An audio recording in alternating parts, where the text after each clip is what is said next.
Welcome and thank you for joining us for another episode of the Jane Irrigation Training Series. I'm your host, Richard Rastuccia, Vice President of Water Management Solutions at Jane Irrigation. And today we're going to be talking about Power Loc fittings. And I got to tell you, when we first put this information out that we were going to be talking about fittings, I did get some comments, some calls, and some emails about, really, you're going to try to talk about fittings? That's kind of boring. And I said, I would probably agree with you, except I know some things about Power Loc fittings that actually really help contractors do their job more efficiently and save water. And that's all in a fitting. And so that is actually kind of exciting and interesting. And fortunately for us too, our guest this week, Michael Derwenko, has a lot of experience with Power Loc fittings. And in fact, has used them regularly in his contractor work. He's been a contractor. He's worked for Jane Irrigation now for over 7 years. Prior to that, he worked at Valley Crest Companies as a water manager there. Michael's got tremendous experience in this, but more importantly, Michael's got a passion for water conservation. And this "and" part is the really important part. He's a guy who is really dedicated to doing things right.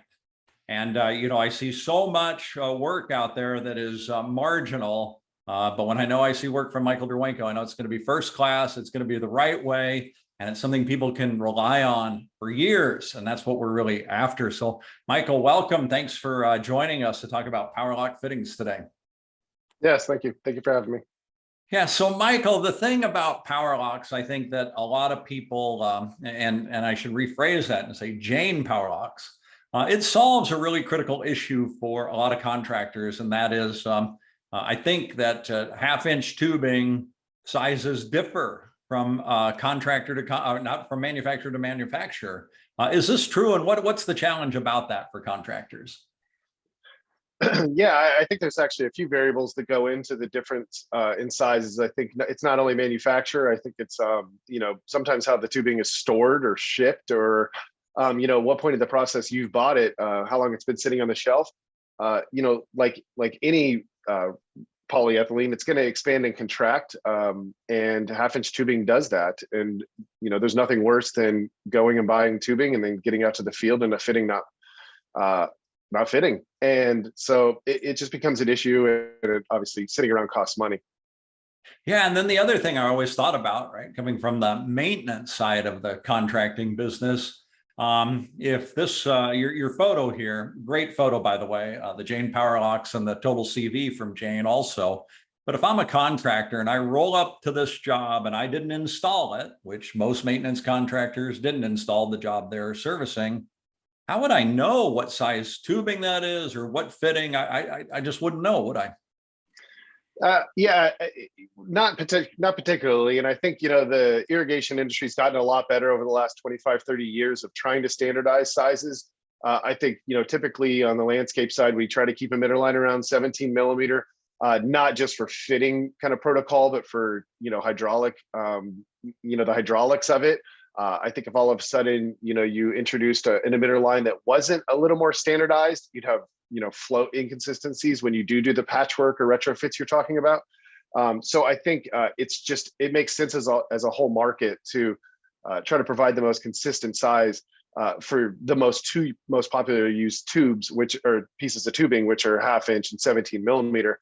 So our total CV is 17 millimeter, like most res-com manufacturers. However, the supply tubing that goes to them can fluctuate in size, and that was your first point.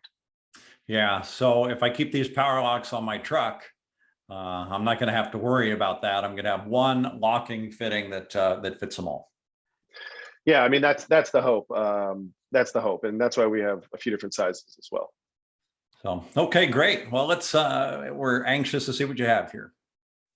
Okay, so we reviewed a couple of the things that we're going to go over, but if I could start by saying, yeah, in my contractor work, fittings just they always end up at the bottom of the bucket, bottom of the barrel, back of the truck. We don't really think of them as they're more of a commodity item, but it adds up, and any project manager or owner of an irrigation company definitely doesn't think very little of fittings, because those are the things that stack up.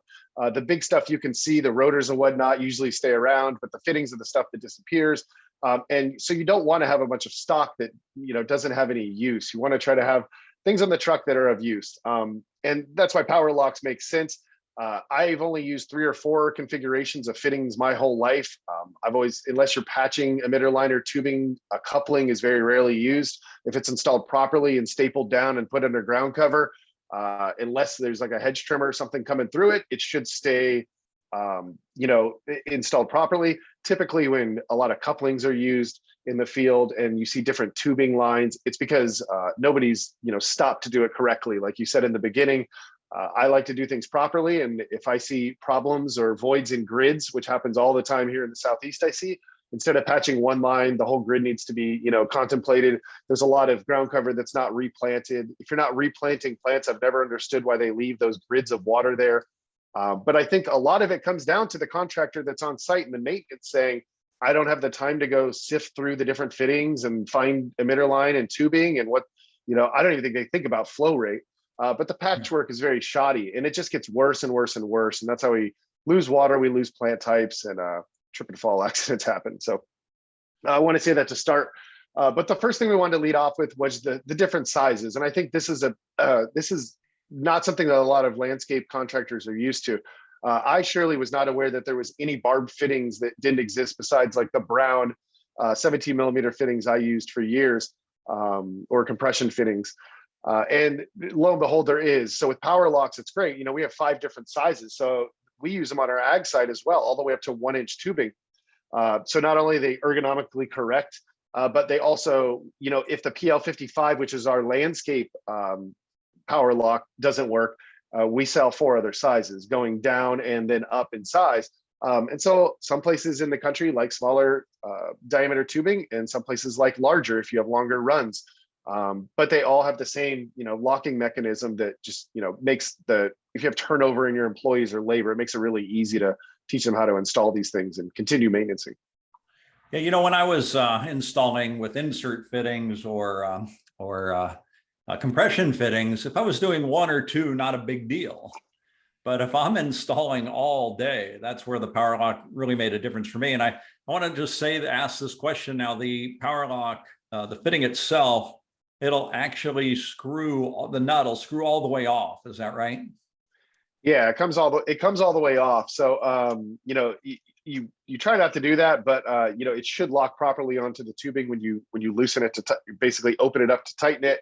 But yeah, like you said, if you're doing this all day long, and I think that is some of the apprehension with locking fittings. Oh, well, it takes more time to install it, to which I quickly respond, well, sell that time to your customer.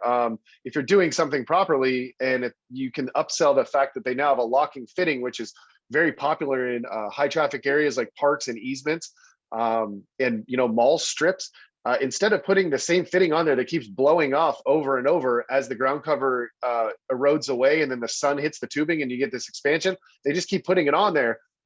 Put something on there that is not going to happen. And so if you tell that to your customer, I don't think they'll have a problem paying, an extra 25, 30% more for a locking fitting. So not only are you getting, the satisfaction of not having to worry about it blowing off, but potentially more dollars in your pocket by being able to upsell the right solution to your customer. Yeah, and I think if you put all the business expenses into a callback, Michael, I think it's $150 easily for just a callback to a job. So if you've got a fitting that's popping off, or several fittings popping off through the season, you're spending a lot of money on those callbacks to go back and fix it. Not to mention the waterways. Yeah, and I think in the Southwest, we're used to having regulators on our houses because there's so much pressure coming in because the infrastructure of water is so solid, which is ironic considering there's water usage issues. But in most of the country, we don't have that infrastructure, so pressure is either low or very high, and then you got to put a regulator on there or a water hammer arrestor. Well, like in my house, I only get about 25 PSI from the street. So if I put in drip, I don't even need a regulator, not to mention if you're using like PC emitters.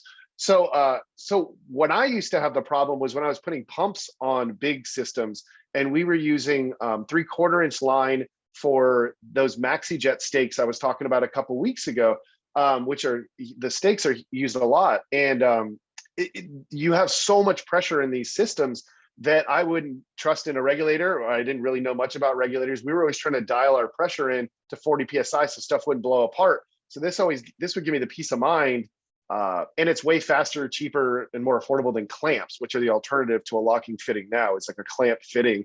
You gotta have a tool, you gotta put the clamp on, you gotta put the tubing over, you gotta clamp it. It just seems silly when this exists. As you mentioned in the opening, it's funny that it is such a boring topic, but fittings, a locking fitting, I mean, if I had an irrigation company today, I wouldn't have any other fitting.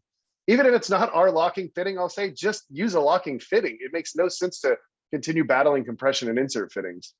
Yeah. So then the other thing that's really cool about these, and I think you're going to get into this, but I mean, these fittings aren't like regular fittings. They have threads on the end. What are those threads for?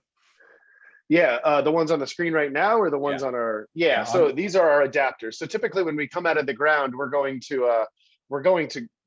we have to make some transfer or transition from PVC to our emitter line. And typically that's done with, male adapters, we'll call it. And we make obviously these in a bunch of different sizes. And I put on the tubing size chart for people's reference in the future.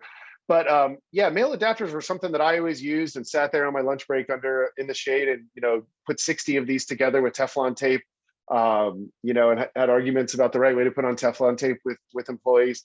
But that I can't tell you how much easier it made it when I learned the ag side. I think the ag side had been doing this for a long time. I don't think they were bothering with the thread, in the middle of a field. So I think this was something more adapted, or that I'm definitely trying to get adapted to the landscape side. And that is, I'll get to it in a second, is the socket that glues into these PVC fittings. And it just eliminates the need for putting the Teflon tape on the different male adapters. And you can just glue it right in, and you don't have to worry about that ever coming undone. It just makes it way easier. And so you're right. I'll get to that at one point. I probably should have put that right after this in the deck, but I wanted to make sure that we drilled home. We have potentially 6 different sizes of male adapters. And so we can go from less than 1/2 inch all the way up to over 1 inch. And so you can see the different sizes and the acceptable ID there. That's what you're going to reference for your series size. And you can, that way, depending on your hydraulics, it doesn't matter what size tubing you're using, there's a solution for you. Yeah. So Michael, do I see in our future of webinars something about how to properly put Teflon tape on fittings? Yeah, I mean, to this day, I've heard it all. I've heard that you can go one way because it's faster, and if you put it on fast enough, I mean, there's a right way to do it, and everybody has one. So yeah. And we do have someone in our audience making the comment that a good pair of work gloves, really comes in handy too when you're connecting pipe. And I can agree with them more. A big saver of your hands, especially if you're doing it all day. You know what? And I always take my gloves off to put Teflon tape on. And so that, talk about a slowdown to the process, because it's really hard with gloves to, put Teflon tape on. So I have to take them off, and there's nothing worse than the slowdown. So. Moving on, the transition from 1/2 inch tubing to 17 millimeter emitter line, it's seamless with these fittings. You're not having to use a series of adapters, bushings, or glue in sockets for compression fittings.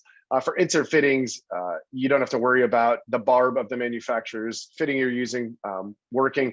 More than anything, my biggest drawback to the barb fitting is the expansion and contraction of the tubing. Over time, a barb fitting just has no longevity to it, no matter whose it is. I think there's really there's no alternative to something that's actually a mechanism that's locking onto it. And we know this because even the best locking fittings over 3, 4, 5 years, if they're getting enough hammer to them, they'll slowly try to inch open the nut on there. And so we know if that kind of demeanor is going down, on an insert fitting, it would have been blown off 20 times by now. And so when I potentially use it is from my laterals to my emitter lines, which means I don't have weeds growing on the end of the lines. Once ground cover goes over the grid, if this is stapled down properly, you can walk all over it to trim the hedges, to do any pruning that needs to be done. and these things aren't going to knock off if you step on them. So, you have that peace of mind when you're doing maintenance as well. Yeah, and you can put I see you're just putting the staples right over the Power Loc. It doesn't matter. Yeah, there's this little like a little part that sticks off the back of the Power Loc, and I think it's probably just for molding to hold it in place for the mold, or maybe something like that. But what I do is I pinch the staple and I put it right over the top, and I use that as kind of a corner to lock the fitting down more, because you can do it either way. And it just I don't know if it's for that or not. We'll have to ask the product manager. But that's how I've always done it. And that way you not only get the security of it moving this way, but also, every other way. It really just holds it in place. And so if you do every couple like that, it's not going anywhere. Yeah, no, that's good. That's a great tip, right? Because if it moves, it can cause a problem. Well, if it moves, it pops up, and then you got a trip hazard. You got people tripping over it. And then as soon as a emitter line comes 2 or 3 inches off the ground, it's basically doomed, because anywhere a emitter line is installed, you typically have people doing pruning or some form of maintenance. The install it and forget it is not really too realistic. And so as soon as it becomes a trip hazard, it's going to pull it up, and it just gets worse and worse and worse. Yeah. So another great way this helps you save. Yeah. I mean, these were, when Brightview buys a lot of these, as does like Landscapes USA. And who loves them the most is the maintenance crews, not even the irrigation techs, because the maintenance crews are like, yeah, we never have to worry about stepping in the beds and pulling tubing apart and getting yelled at by the irrigation techs. The water managers aren't yelling at us because there's water spraying everywhere. We got to trim hedges back to go make repairs. And so I think on the maintenance side, it's huge. If you're a maintenance contractor and you're not even doing irrigation, keep 5 elbows, five T's on your truck, and if something happens, you hit something with the hedgers, you can literally just cut it and put this on and lock it back in place. You're good to go, as opposed to trying to figure out the mystery of what size tubing it is, whose tubing it is, and whatnot. Yeah, no, I love that part of it too. As you can tell, that happens to me quite often, where I'm cutting some tubing and boy, it's a quick patch. Or the other place where I like to use it is I'm adding an extra zone. Boy, it makes it easy. And so I really appreciate that part too.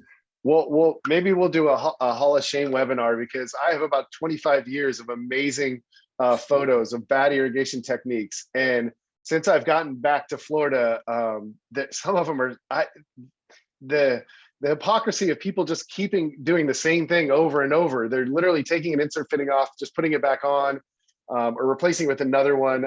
It's futile. And so, step up your game and try to upsell this to your customer, because this idea that the customer is not willing to pay for the right solution just isn't true. Yeah, that's a great point. We've seen that. We've experienced it in the last few years. The amount of Power Locs that we've sold compared to prior years, it's really been great. It has. And I think there's some manufacturer buy-in across the industry, which helps everybody. I think, providing the right solution from all manufacturers is going to be crucial to all of our success. I think it gives, point source emission and drip line technology a better rep. And so anytime somebody's using a locking fitting, I support it.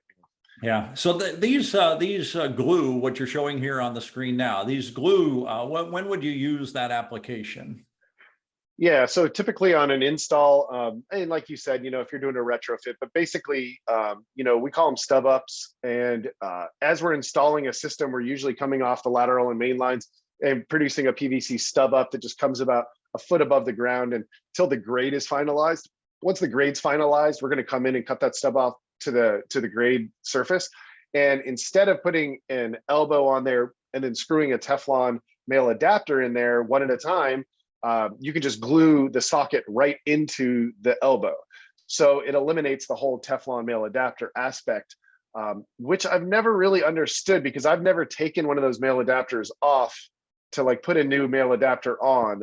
It is one of those fittings that just is meant to stay in the elbow or the T that it's going in. Not to mention you're sitting there with pliers tightening it, and then you're going to get a drip out of it at one point. This just makes more sense to me, is to glue them in. And so you can do it with a T, you can do it with an elbow, or excuse me, with a socket. Actually, I do think we have an elbow too that glues in. And like I said, on the ag guys are going, yeah, we've been doing this for years. I don't know why you guys play with Teflon tape.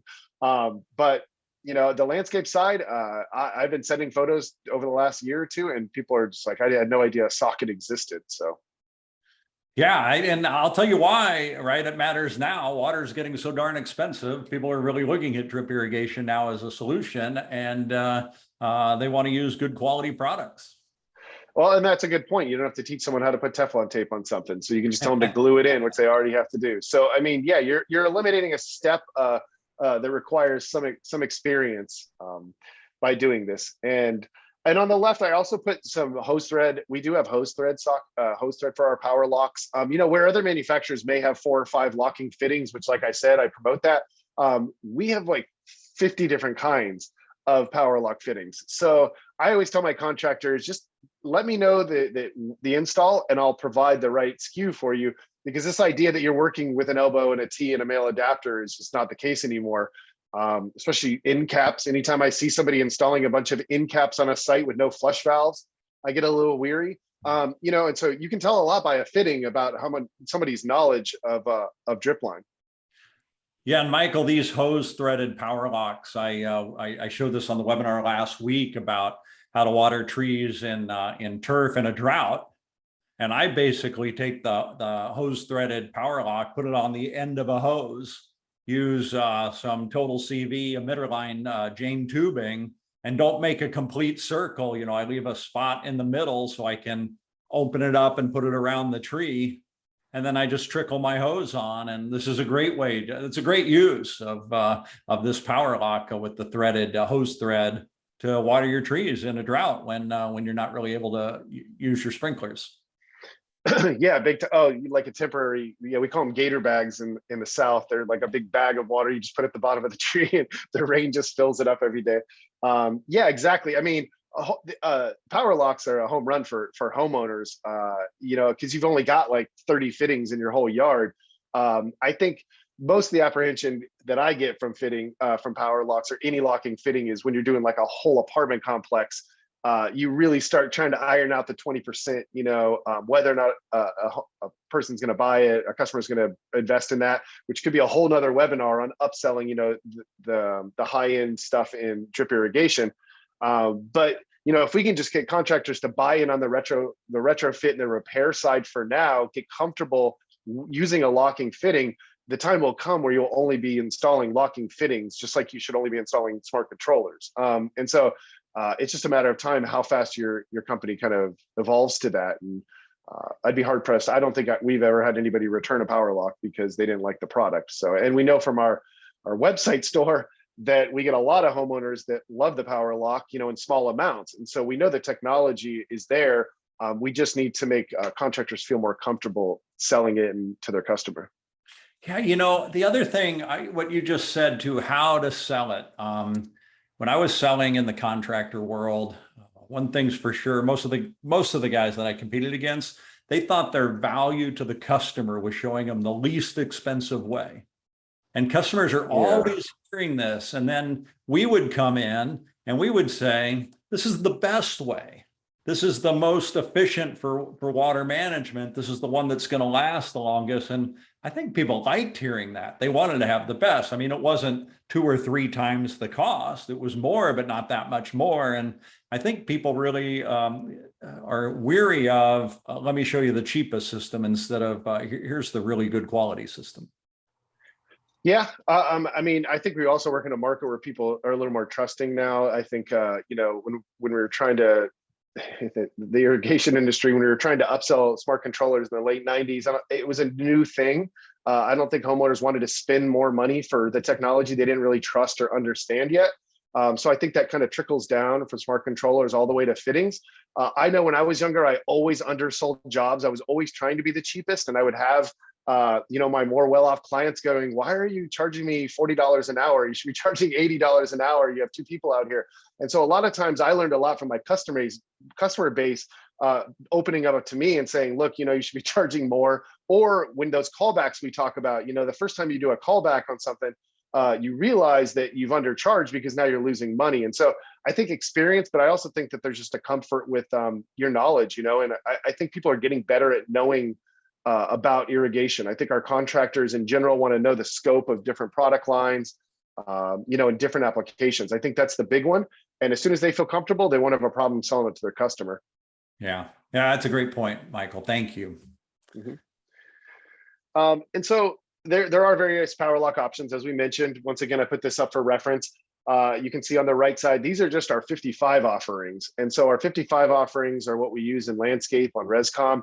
The 55 is what works on the 1/2 inch and 17 millimeter. This is what I keep stocked in my truck. This is what I would ask all landscape contractors to keep stocked in their truck. It just, if not an elbow T coupling and some male adapters for retrofits, once you have a break, you can fix it. Here you go. These are available at Horizon, Site One, Ewing, all the major distributors. If they don't have it in stock, you can always ask them to order it. We've got plenty in Fresno that we can ship there. And if you have any questions about it, you can always ask me as well. So Michael, that the one with, it looks like it's got a valve in it. That's like a hose end with a valve for flushing. That's a socket with a valve. So this is where some of these combinations get crazy, is we have a glue-in socket with a valve on it. So you talked about that tree ring of yours. Well, what if you, instead of having to come off the T with a male adapter, you come off with a little valve. So when you don't want to use that ring anymore, instead of removing it, you can just turn it off.